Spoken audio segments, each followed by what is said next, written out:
અરે મારી બાપની માતા મઢમોથી ચો ગોમ જતી રી માં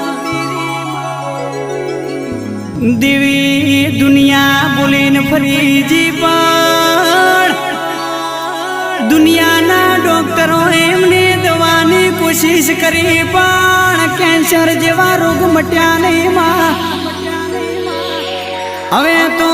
જીવાડે તોય તું ના મારે તોય તું તારા વિશ્વાએ તારા ભરોહે અમે રજા લઈને ઘેરાયા છો તારા સિવાય કોઈ મારું